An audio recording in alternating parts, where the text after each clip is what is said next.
Alright, we got our Catalyst rear bumper install. This one's for 146, but will be the same for the rest. So we got a couple Torx to remove. We got one back here, which is on the back part of the handle, and then you got another Torx up front that goes through the top of the running board. And then you have a bunch of rivets. So there's one on the back side, inside here. And then we've got a couple more in between. So there's one here, and another one back here. So I'll have to drill those out so you can get the bumper off. And then you're ready for the next step.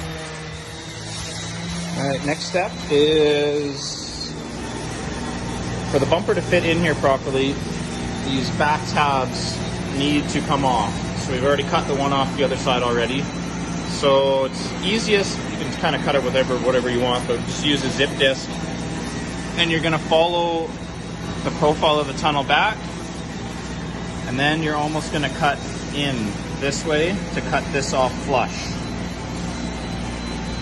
And you'll end up with this. Just so it follows and matches the side profile of the tunnel. Alright, once the back tabs are cut off, take your Torx. So, what do we got here? T20 on the inside, and an 8mm wrench, and loosen off these two so that you have a little bit of flexibility here to get the new bumper in. And lastly, we're going to have to drill this rivet out. So you'll see just right in front of the running board. Get that one out, and this will be used as an alignment hole, as all of our bumpers come pre-drilled for this particular one. So get this rivet out and we'll be ready to put the bumper in. Alright, bumper's ready to slide on. So when these are loose, you can slide the bumper straight down over top of this and use your alignment, like throw a rivet in where you drilled out a rivet. And there's going to be a pre-drilled little bit bigger hole right back in this location. So we're going to drill that out inside the tunnel for 1/4 inch. And we'll be ready for the next. So on this side, we've already put this bolt in with the washer and the nylock nut. It's just loose. The rivet in for placement, not crushed. And then the bushing in with the taper out, and the longer bolt with a washer through with a washer and a nylock nut.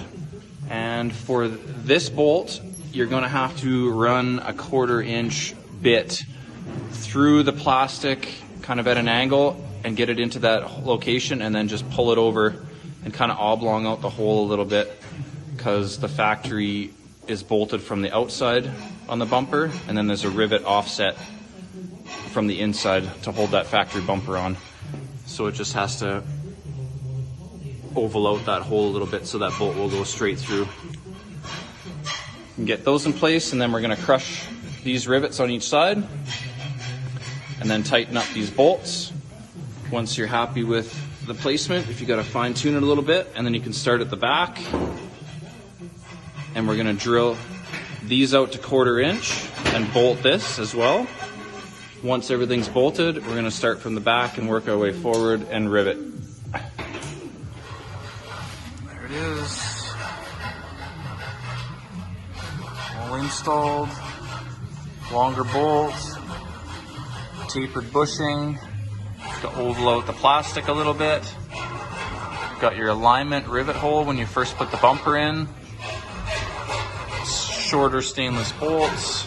This one has to get drilled. This one you just have to open up the hole a bit and then just drill through all the existing holes and pop your rivets in. Very easy install for these ones.